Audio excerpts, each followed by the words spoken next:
Class 10 ABTA test paper 2024-25 page নম্বর 378 এবং 379 পেজে 378 379 পেজে সেট নম্বর 5টি শুরু করছি। এক ব্যক্তি একটি ব্যাংকে 100 টাকা জমা রেখে 2 বছর পর তার চক্রবৃদ্ধি সুদ সমূল চক্রবৃদ্ধি পেয়েছে 121 টাকা। বার্ষিক চক্রবৃদ্ধি সুদের হার কত হবে? তাহলে আমরা ধরে নিই বার্ষিক চক্রবৃদ্ধি সুদের হার R%, আসল পি সমান 100 টাকা, সময় n সমান 2 বছর। তাহলে যেহেতু সমূল চক্রবৃদ্ধিটা দেওয়াই আছে, সুতরাং এটাকে আমরা শর্তানুযায়ী করতে পারি p × 1 + r/100 whole to the power n সমান 121, 100 × 1 + r/100 তার হোল স্কোয়ার সমান হচ্ছে 221, 1 + r/100 তার হোল স্কোয়ার সমান 121/10।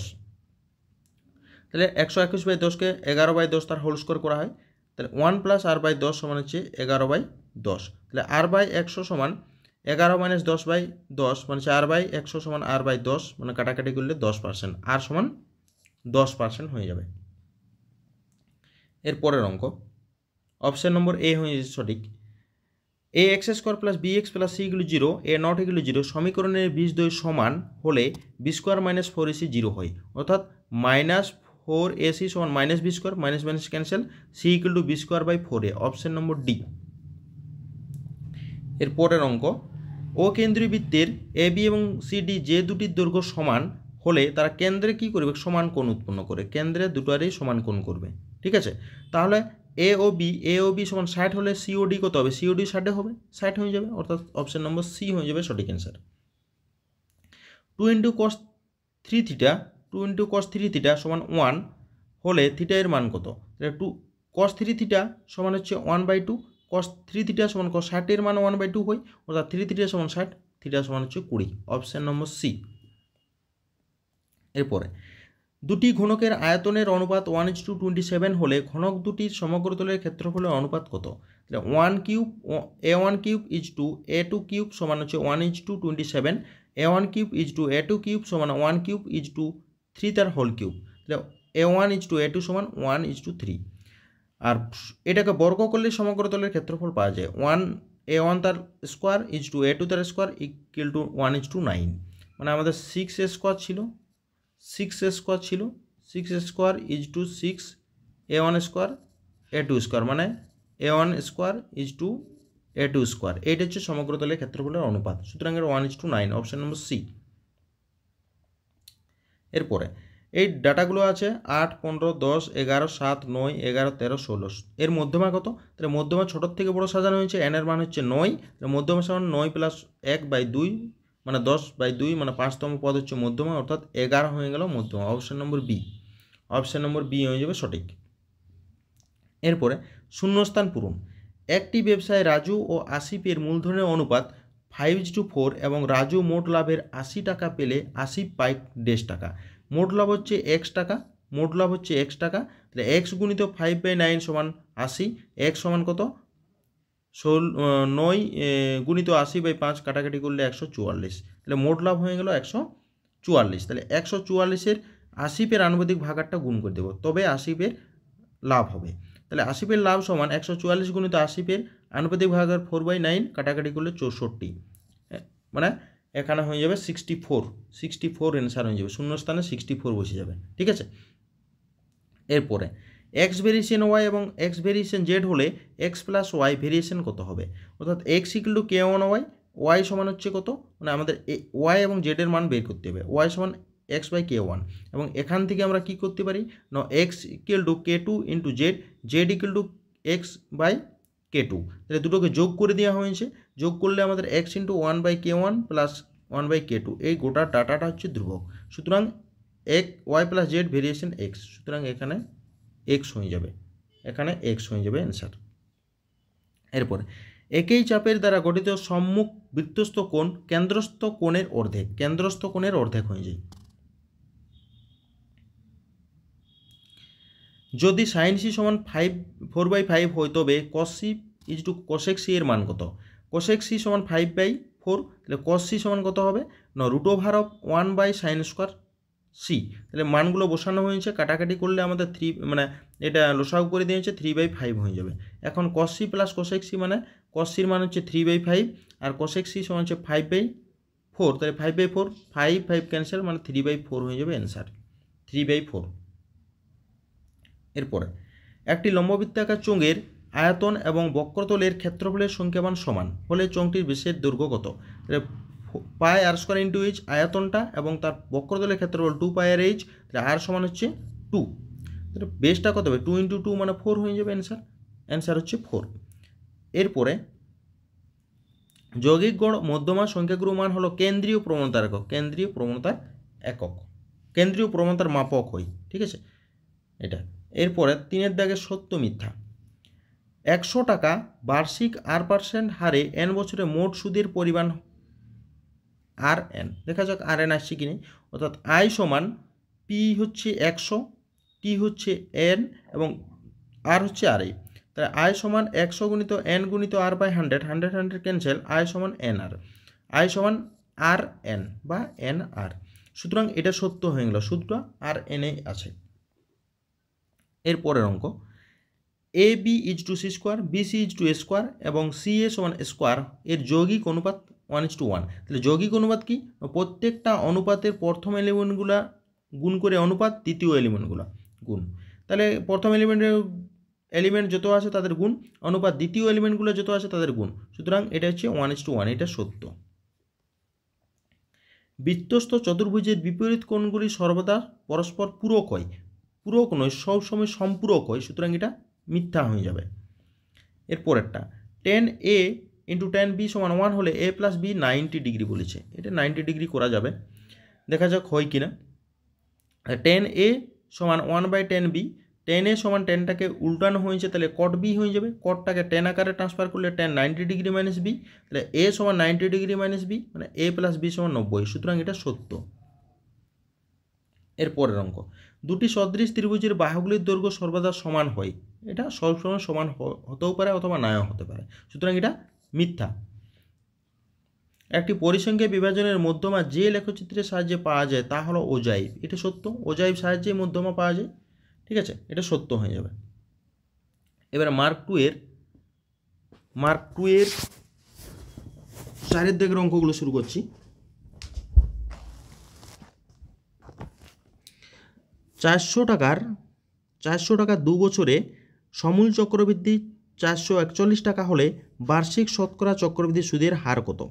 ধরি চক্রবৃদ্ধি সুদের হার সমান R%, শর্তানুযায়ী P × 1 + R/100 whole to the power n সমান 441, 400 সমান 400, P এর মান 400 × 1 + R/100 তার হোল স্কোয়ার = 441, মানটা বসানো হয়েছে মানে মানগুলো বসার বাদে কি হচ্ছে 1 + R/100 তার হোল স্কোয়ার সমান 441/400 মানে হচ্ছে 21/20 তার হোল স্কোয়ার, পারে মিলে গেছে, সুতরাং ভিতরের মানগুলো সমান হবে। 1 + R/100 সমান 21/10, R/100 সমান 21 - 20/20, তাহলে কত R/100 সমান হচ্ছে 1/20, তাহলে R সমান 1/20 গুণিত 100 মানে হচ্ছে 5%, অ্যান্সার হয়ে গেল 5%, অর্থাৎ চক্রবৃদ্ধি সুদের হার হচ্ছে 5%। একটি অংশীদারি ব্যবসায় 3 জনের মূলধনের অনুপাত 3:8:5 এবং প্রথম ব্যক্তির লাভ তৃতীয় ব্যক্তির লাভের থেকে 60 টাকা কম হলে ব্যবসায় মোট লাভ কত? ঠিক আছে, তাহলে এখানে এইটাকে কাজে লাগানো হবে, প্রথম ব্যক্তির লাভ বের করব এবং তৃতীয় ব্যক্তির লাভ বের করব, তাহলে মোট লাভ হচ্ছে x টাকা, 3 জনের মূলধনের অনুপাত কত 3:8:5, তাহলে প্রথম ব্যক্তির লাভ কত x গুণিত 3/16 মানে সবগুলোকে যোগ করে দেওয়া হয়েছে, এটা 16 মানে প্রথম ব্যক্তির আনুপাতিক ভাগার দিয়ে মোট লাভটাকে গুণ করেছি, তো 3x/16 টাকা, আর তৃতীয় ব্যক্তির লাভ হবে x গুণিত 5/16 মানে হচ্ছে 5x/16 টাকা, ঠিক আছে। তারা কি হচ্ছে তৃতীয় ব্যক্তির লাভটা বেশি কার তুলনায়? প্রথম ব্যক্তির তুলনায়, কত 60 টাকা বেশি হচ্ছে, সুতরাং এখানে মাইনাস করে দেওয়া হয়েছে, তাহলে কত হয় 2x = 60 গুণিত 16 মানে x সমান হচ্ছে কাটাকাটি করলে 480, x সমান হয়ে যাচ্ছে 480। এরপরের অঙ্ক √15 + √3 এবং √10 + √8 এর মধ্যে কোনটি বড়? দুটো আছে, তাহলে দুটোকে বর্গ করি, প্রথম যে করণে দিয়ে আছে সেটাকে বর্গ করছি, ঠিক আছে, 15 মানে বর্গ করলে হচ্ছে a প্লাস বি তার হোল স্কোয়ার মানে 15 রুট 15 তার হোল স্কোয়ার মানে 15 প্লাস রুট 3 তার হোল স্কোয়ার মানে 3 plus 2 into root 15 into root 3। তাহলে এটা হচ্ছে 15 3 18 প্লাস 2 ইন্টু রুট অফ 5 3 মানে এটা হচ্ছে 18 প্লাস 3 দুগুণে 6 রুট 5। তাহলে 18 প্লাস 3 দুগুণে 6 রুট 5 আর রুট 10 প্লাস রুট 8 তার হোল স্কোয়ার করলে 10 plus 8 plus 2 into root 10 into root 8। তাহলে 18 প্লাস রুট 80 মানে 18 প্লাস রুট মানে কত 16 গুণিত 5 মানে 16কে মানে 80কে যদি ভেঙে দেওয়া হয় তাহলে 8 একটা বেরোচ্ছে মানে 4 হিসাবে বেরোবে 16টা। তাহলে 8 রুট 5 হচ্ছে। তাহলে এদের মধ্যে এখন এই ডাটাটা একটা এবং এইটা দেখতে হবে, যেহেতু দুটারই যোগ আকারে 18 18 আছে, তাহলে এদের মধ্যে জনটা বড় হবে সেটাই বড় হবে, অর্থাৎ 8 রুট 5টা বড় হয়ে যাচ্ছে 8 রুট 5। সুতরাং রুট 10 প্লাস রুট 8 এটা হচ্ছে বড়। ঠিক আছে, অর্থাৎ এই টাইপের কোশ্চেন থাকলে দুটোকে বর্গ করে দেবো, বর্গ করে দেওয়ার পরে দেখবো যে প্লাস আকারে সেম থাকবে, বাঁ দিকেরটা এবং ডান দিকে রুট আকারে কী হবে আলাদা মানে বড় জনটা হবে, সে রুট আকারে জনটা বড় হবে সেটাই হচ্ছে বড়। বুঝেছে, এখানে ওইটা করা হলে 8 রুট 5টা বড় হয়ে যাচ্ছে 6 রুট 5 থেকে। সুতরাং এটা ওই ওয়ার সাপেক্ষে জনটা আছে অর্থাৎ রুট 10 প্লাস রুট 8 এটাই হচ্ছে বড়। এরপরের অঙ্ক, x variation y, y variation z এবং জেড ভেরিয়েশন এক্স হলে অশূন্য ভেদ ধ্রুবক তিনটির গুণফল কত? তাহলে এক্স ভেরিয়েশন ওয়াই মানে x equal to k one y, k one equal to x by y. Y variation z সমান, ওয়াই ভেরিয়েশন জেড মানে হচ্ছে y equal to k two z, k two সমান ওয়াই বাই জেড।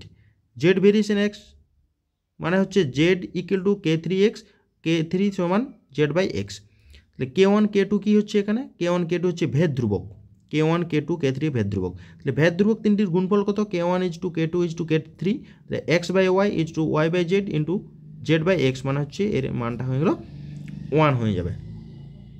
এরপরে A B C D আয়তকার চিত্রের অভ্যন্তরে ও বিন্দু এমনভাবে অবস্থিত যে ও বি সমান 6 সেন্টিমিটার, ওডি এটা হচ্ছে ওডি হবে, ঠিক আছে, ওডি সমান 8 সেন্টিমিটার এবং এ বি সমান 5 সেন্টিমিটার এবং ও সির মান কত? প্রত্যেকটার মান দেওয়া আছে, এটার মান দেওয়া আছে, এটার মান দেওয়া আছে এবং এর মান দেওয়া আছে। ঠিক আছে, এইগুলো মান দেওয়া থাকলে আমাদের একটা ফর্মুলা ছিল, কি একটা উপপাদ্য আছে আমাদের, এই ও এ স্কোয়ার সমান ও এ স্কোয়ার প্লাস ও সি স্কোয়ার সমান ওডি স্কোয়ার প্লাস ও বি স্কোয়ার। মানগুলো প্রত্যেকটারে বসানো হয়েছে। তাহলে 25 প্লাস ও সি স্কোয়ার সমান 64 প্লাস 36 মানে ও সি স্কোয়ার সমান 100 মাইনাস 25, 100 মাইনাস 25 মানে ও সি স্কোয়ার সমান 75। তাই ও সি সমান রুট ওভার অফ 75 মানে 5 রুট 3, 5 রুট 3 হয়ে যাবে অ্যান্সার। ও সির মান হচ্ছে 5 রুট 3। 6 দাগের অঙ্কটা, একটি বৃত্তের দুটি যে এ বি এবং এসি পরস্পর লম্ব, এই যে এ বি এবং এসি পরস্পর লম্ব, এ বির মান হচ্ছে 4 সেন্টিমিটার এবং এসির মান হচ্ছে 3 সেন্টিমিটার, এটা হচ্ছে 4 আর এটা হচ্ছে 3। ঠিক আছে, বৃত্তটির ব্যাসার্ধের দৈর্ঘ্য কত? তাহলে এই যে বিসিটাই হবে বৃত্তটির ব্যাসার্ধ, যেহেতু সমকোণী ত্রিভুজ গঠন করছে, সমকোণী ত্রিভুজের পরিকেন্দ্রটা বৃত্তের অতিভুজের ওপরে অবস্থান করে। তাহলে বিসি স্কোয়ার সমান A B square plus AC square, মানগুলো বসানো হচ্ছে 16 প্লাস 9 সমান 25 মানে বিসি সমান হচ্ছে রুট 25 মানে 5, অর্থাৎ ব্যাসার্ধ সমান কত হবে? এটা হচ্ছে বেসটা পাওয়া গেল, ব্যাসার্ধ কত হবে? 5/2 মানে হচ্ছে 2.5, তাই ব্যাসার্ধ 2.5 সেন্টিমিটার। ঠিক আছে, এরপরে 6 দাগের অঙ্ক, একটি বৃত্তস্থ চতুর্ভুজ পি কিউ আর এস এর কর্ণদ্বয় পরস্পরকে এক্স বিন্দুতে এমনভাবে ছেদ করছে যে কোণ পি আর এস সমান 65 ডিগ্রি এবং কোণ আর কিউ এস সমান হচ্ছে 45 ডিগ্রি, কোণ এস কিউপি ও কোণ আর এস পি এর মান কত? তাহলে এইটা আমাদের এক্স কর্ণ দুটো এক্স বিন্দু ছেদ করছে, তাহলে আমাদের মান দেওয়া আছে, এটা হচ্ছে 65 ডিগ্রি, এটা 45 ডিগ্রি, তাহলে এটা 65 মানে এটাও 65 হয়। ঠিক আছে, তাহলে আমাদের এখানে লেখা আছে এতএব কোণ পি আর এস সমান কোণ আর সমান কোণ এস কিউপি এই কোণটা 65 ডিগ্রি, অর্থাৎ এস কিউপি সমান 65, একটা অ্যান্সার পাওয়া গেল 65 ডিগ্রি।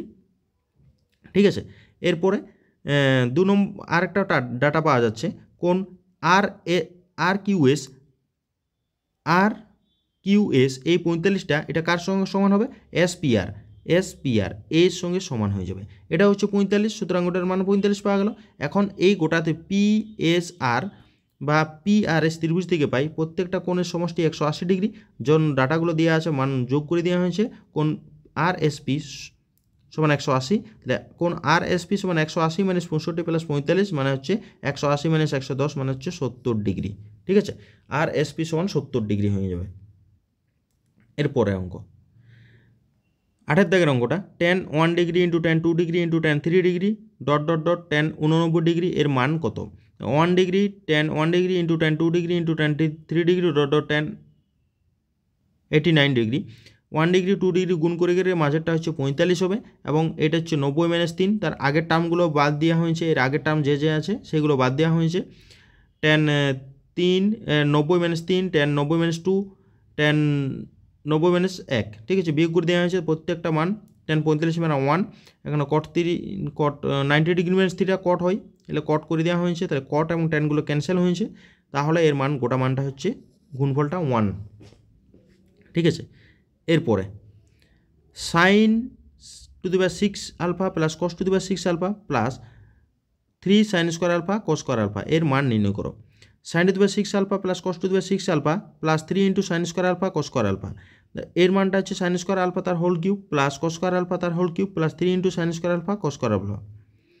তাহলে এইখানটাতে এ কিউব প্লাস মানে এখানে আমাদের ফর্মুলা কী গেছে, a cube plus b cube formula করব, a plus b into square plus b square minus a b, এই ফর্মুলাটা এইখান থেকে করা হয়েছে, এই যে এইটা আমাদের এই ফর্মুলাটাতে নিয়ে করা হয়েছে। ঠিক আছে, তাহলে এখানে ফর্মুলাটা করে দেওয়া হয়েছে, আর plus 3 sin square alpha cos square alpha যা আছে তাই। আরেকটা এখন ফর্মুলা অ্যাপ্লাই করছি যে a square plus b square সমান হচ্ছে এ প্লাস বি তার whole square minus 2 into a b, এই ফর্মুলাটা এখানে অ্যাপ্লাই করছি, এই যে এই ফর্মুলাটা এইখানটাতে অ্যাপ্লাই করছি আমরা। ঠিক আছে, তাহলে এইটা হচ্ছে sin square alpha plus cos square alpha তার whole square minus 2 into sin square alpha cos square alpha মাইনাসে sin square alpha cos square alpha, আর প্লাস দিয়ে যা ছিল তাই। তাহলে এর মানটা হয়ে গেল আমাদের 1, তাহলে এটা হচ্ছে যোগ করলে আমাদের minus 3 sin square alpha cos square alpha plus 3 sin square alpha cos square alpha, এটা কাটাকাটি হয়ে গেল, এটার মান হচ্ছে 1। ঠিক আছে, এর মান হয়ে গেল 1। এরপরে এক্স, দুটি লম্ববৃত্তাকার চোঙের উচ্চতার অনুপাত 1:2 এবং ভূমির পরিধির অনুপাত 3:4 হলে তাদের আয়তনের অনুপাত কত? ধরি চোঙ দুটির উচ্চতা h ও 2h একক এবং ভূমির ব্যাসার্ধ r1 ও r2 একক। ভূমির পরিধি 2πr1 = 2πr2 সমান 3:4, r1 = r2 সমান 3:4 হয়ে যাবে, অর্থাৎ r1 সমান 3x হলে r2 সমান 4x একক হবে। তাদের আয়তনের অনুপাত কত? Pi r1 square into h is to pi r2 square into 2h, এখানে এইচটা 2h আছে, মানগুলো বসানো হয়েছে 3x তার whole square into h, 4x তার হোল স্কোয়ার ইন্টু 2h, তাহলে 3 3 9, 9x square h is to 16x square 2h, না 9 is two 32, 9 is two 32। ঠিক আছে, তাহলে একটি লম্ববৃত্তাকার শঙ্কুর উচ্চতা 12 সেন্টিমিটার এবং আয়তন 100 পাই ঘন সেন্টিমিটার, শঙ্কুটির ব্যাসার্ধের দৈর্ঘ্য কত? শঙ্কুটির ব্যাসার্ধের দৈর্ঘ্য কত হবে? ঠিক আছে, তাহলে এখানে শঙ্কুটির ব্যাসার্ধ আর একক, তাহলে 1/3 পাই স্কোয়ার ইন্টু h সমান 100 পাই হয়ে যাবে, 1/3 পাই স্কোয়ার ইন্টু h এর মান 12 ইকুয়াল টু 100, তাহলে 4 pi square equal to 100, R square equal to 25 মানে r সমান 5, অর্থাৎ ব্যাসার্ধ হচ্ছে 5 একক, ব্যাসার্ধর মান পাওয়া গেল 5 একক। ঠিক আছে, এর পরের একটা অঙ্ক আছে, সেটা হচ্ছে যদি ইউআই সমান xi মাইনাস 25/10 ইকুয়াল এবং সামেশন এফআই ইউআই সমান 20, সামেশন এফআই সমান 100 হয়, তাহলে এক্স বারের মান নির্ণয় করো। এ সমান এই ফর্মুলার ক্রম বিচ্যুতি পদ্ধতিতে যৌগিক গড় নির্ণয়ের ফর্মুলা, তাহলে এখানে এ সমান কত? 25, এই সমান হচ্ছে 10, তাহলে এক্স বার সমান একটা ফর্মুলা জানি আমরা, a plus summation f i u i by summation f i গুণিত এইচ, প্রত্যেকটা মান জানা আছে আমাদের, মানগুলো বসানো হয়েছে। 25 প্লাস 20/100 গুণিত 10, উপরের দুটো শূন্য নিচের দুটো শূন্য ক্যান্সেল, অর্থাৎ 25 প্লাস 2 সমান হচ্ছে 27, তাহলে যৌগিক গড় অর্থাৎ এক্স বারটা হয়ে গেল 27। এইগুলো আমাদের এই সেটটা কমপ্লিট। এরপরে আমাদের পরের যে সেটটি আছে সেই সেটটি নিয়ে আলোচনা করব পরের ভিডিওতে। এত দূরই থাকলো এই ভিডিওটি।